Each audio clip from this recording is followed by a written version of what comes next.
ప్రియమైన వాళ్ళరా, ప్రభుని యేసుక్రీస్తు నామములో ఈ ఉదయకాల సమయంలో మీ అందరికీ నా హృదయపూర్వక వందనాలు తెలుపుకుంటున్నాను. ఈ రోజంతా కూడా మీరు చేయబోయే అన్ని విషయాల్లో దేవుని హస్తము మీకు తోడయుండి మీకు జయాన్ని కలుగుజేయునుగాక.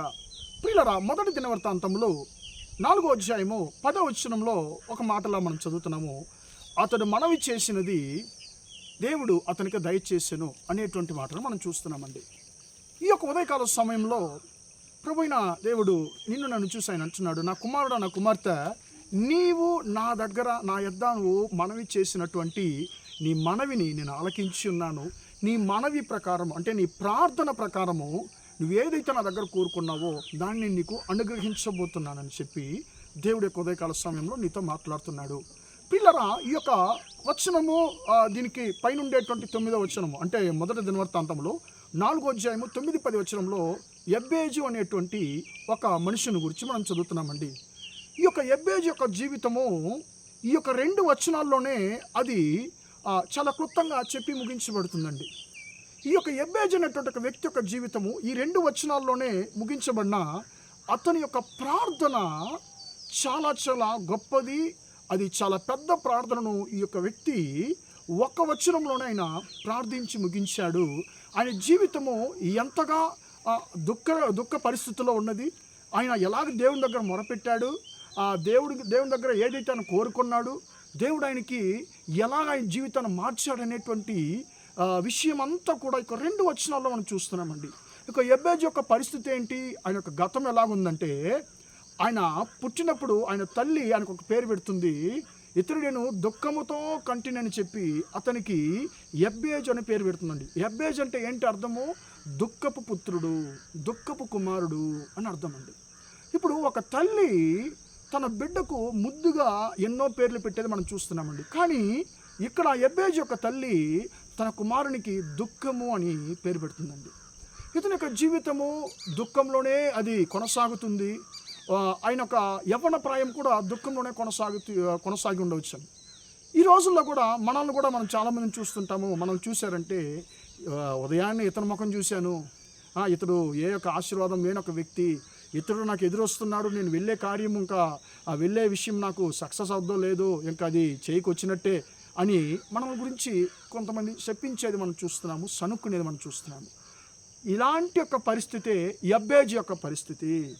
ప్రియులరా, అతని యొక్క జీవితము దుఃఖంలోనే కొనసాగింది. అతని జీవితం అంతా కూడా దుఃఖముతోనే నిండి ఉన్నది. అతడు తనకు దుఃఖాన్ని మార్చుకోవాలి, ఎలాగైనా నా జీవితం మారాలని చెప్పి నిర్ణయం తీసుకున్న ఆశపడ్డాడు. నా జీవితాన్ని మార్చగలిగినది ఎవరు అని చెప్పి ఆలోచించినప్పుడు ఆయన గుర్తొచ్చింది దేవుడు యెహోవా మాత్రమే ఆయన గుర్తొచ్చాడు.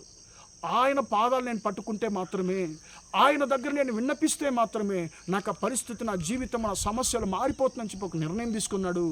అని యెహోవా దగ్గరికి వెళ్ళాడు. అయ్యా, నువ్వు ఖచ్చితంగా నన్ను దీవించాలి, నా సరిహద్దులు నువ్వు విస్తారము చేయాలి, నీ హస్తము నాకు తోడుండి నన్ను కీడు నుండి నన్ను తప్పించు, నన్ను దూరపరచని చెప్పి ఆయన ప్రార్థిస్తున్నాడు.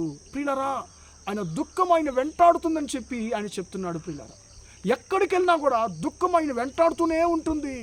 ఆయనకి నెమ్మది లేదు, సంతోషం లేదు. ఎక్కడికి వెళ్ళినా ఏది చేసినా కూడా ఆయన జీవితంలో ఆయనకి మిగిలిందంతా కూడా దుఃఖమే. ప్రియమైన సహోదరా, సహోదరి, నీ జీవితంలో ఒకవేళ ఎబ్బేజులాగా నీ జీవితం దుఃఖంలోనే కొనసాగుతుందా? నువ్వు ఎలాంటి ప్రయత్నం చేసినా, ఏ విషయం ప్రయత్నం చేసినా కూడా అంతా కూడా అది ఫెయిలియర్లోనే, లాస్లోనే వెళ్ళిపోతుందా? ఈరోజు ఉదయకాల సమయాన యేసయ్య నీతో ప్రవచనంగా మాట్లాడుతున్నాడు. నా కుమారుడా, నా కుమార్తె, నీ జీవితాన్ని నేను మారుస్తాను. నీవు నాకు విజ్ఞాపించినప్పుడు, నీవు నా దగ్గర నువ్వు ప్రార్థించినప్పుడు నేను ఖచ్చితంగా నీ యొక్క మనవి ప్రకారము నేను నీకు దయచేస్తానని చెప్పి అంటున్నాడు. నా ప్రియమైన సహోదరా, సహోదరి, ఒకవేళ అయ్యా నా జీవితం మారాలి, నా జీవితంలో ఒక మార్పు కావాలి, నా జీవితంలో ఒక జయము కావాలని చెప్పి నువ్వు కోరుకుంటున్నావేమో, యేసయ్య అంటున్నాడు, నీవు మనవి చేసినటువంటి మనవిని నేను నీకు దయచేయబోతున్నానని చెప్పి యేసయ్య అంటున్నాడు. కాబట్టి ధైర్యంగా ఉందాము. ఖచ్చితంగా ఎబ్బేజు యొక్క జీవితాన్ని మార్చినటువంటి దేవుడు ఈరోజు నీ జీవితాన్ని కూడా మార్చబోతున్నాడు.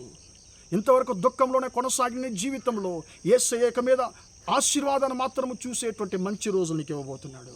కారణం ఏంటో తెలుసా? నీ ప్రార్థన యేసయ్య ఆలకించి ఉన్నాడు. ప్రార్థిద్దామా? ప్రేమగల మా తండ్రి, దయగల దేవ, ఇంతవరకు ఈ మాటలు విన్న బిడ్డలు మీరు దీవించండి, ఆశీర్వదించండి తండ్రి. ఎబ్బేజు చేసిన మనవి ప్రకారం తండ్రి నువ్వు దయచేసిన దేవుడవు, ఎబ్బేజు ప్రార్థన ఆలకించినటువంటి దేవుడవు తండ్రి. మా సహోదర సహోదరులు తండ్రి నీ దగ్గర ఏదైతే కోరుకుంటున్నారో తండ్రి వారి యొక్క మనవి ప్రకారం తండ్రి మీరు దయచేసి ఆశీర్వదించమని యేసు క్రీస్తు నామములో ప్రార్థించి అడిగి వేడుకొంచున్నాను తండ్రి. ఆమేన్, ఆమేన్, ఆమేన్.